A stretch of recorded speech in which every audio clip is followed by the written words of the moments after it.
Hello everyone, my name is Spirit, and today I'm going to be reviewing Pompom the Great Space Rescue. If you're a fan of Super Mario World aesthetics, mixed with some Super Mario Maker type gameplay and a bit of Kirby as well, you will love Pompom.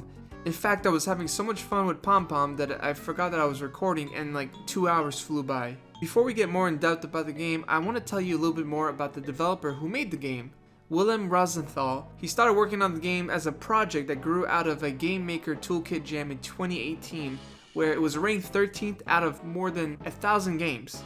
So for those who are wondering, a GMTK Game Maker Jam is basically where a bunch of developers would sign up to make a game in a short amount of time. More than 21,000 people signed up and there was about 5,800 games. Willem, a solo developer, has created all of the art, code, and design for the game.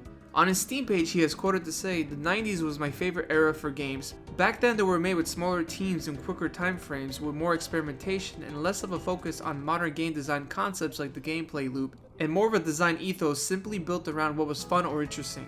These ideas drive my design." This holds up so true, and it shows when you play a game like Pompom the Great Space Rescue. It's so colorful and fun with its gameplay. Pompom is a game that I think retro gamers would love, but I think people who are a fan of the Super Mario Maker games would love it as well. In this game, Pompom the hamster would walk to the right automatically. You do not control the character. Your job is to place platforms and items to help Pompom get to the end of the level. When Pompom gets to the edge of the platform, he will jump. So make sure to place something below so he doesn't fall down. Every checkpoint will give you a safety bubble. If you ever played New Super Mario Bros. Wii, you will know that whenever your teammate falls to their doom, there will appear a bubble for the other players to pop and save them. Kinda like a second chance at the level. That also holds true here with Pompom. You will get another chance to keep going with the level, but you will need to pop that bubble. Like pop it good. The checkpoints are fair, and whenever I mess up, I felt like it was my fault and not the game's fault. So basically there's different types of items to place down to help Pompom traverse throughout the level. You got platforms, mini platforms, springs, and more. In order to switch items, you have to press either the A or D key on your keyboard.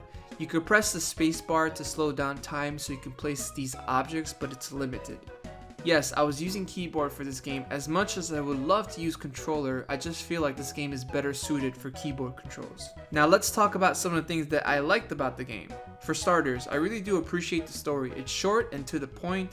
Basically, Pompom is in a room doing what hamsters do best, and all of a sudden Hoshi comes in with a bunch of gems / jewels that he found.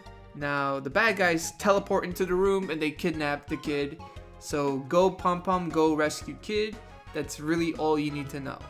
The game in the beginning allows you to choose two graphical styles when playing the game. You can either choose the retro classic pixel style, or you can make the game look a bit smoother. Although I like the options, I just like to stick with the retro inspired stuff. I want to play a game that kind of feels like it came out from the 90s, you know? The tutorials is quick and it doesn't stop your progress like another game that I'm thinking about right now.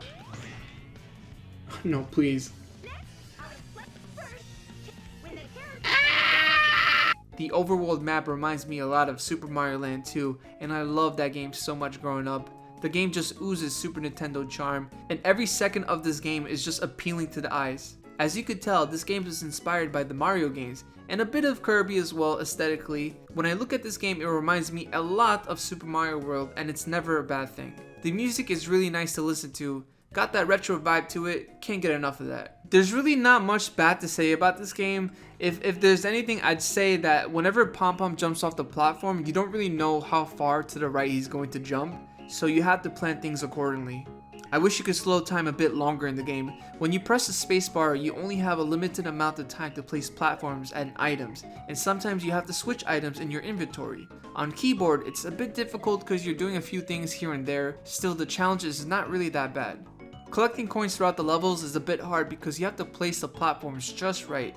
I honestly don't think this would be a hard game to complete, but there is some difficulty to it. This game will definitely appeal to retro gamers, there's no doubt in my mind about that. This is a game that brings back the magic of the 16-bit era of gaming. I mean, the developer even said it himself that he wanted to make a game with quote-unquote more of a design ethos simply built around what was fun or interesting, end quote. If you love the Super Mario Maker games, then you will like this game as well. Although it would be cool if this game could get like a level editor, you know, make your own level type stuff. That would be super incredible. I do see some form of replayability with this game. I really do hope that people give this game a chance. If you want to check out Pompom the Great Space Rescue, I will provide a link in the description. You can go check out the Steam page, and if you want to buy it, go ahead and buy it. So yeah, that was my review on Pompom the Great Space Rescue. My name is Spirit, and I hope you like my review. Take care, and I will see you on the next one.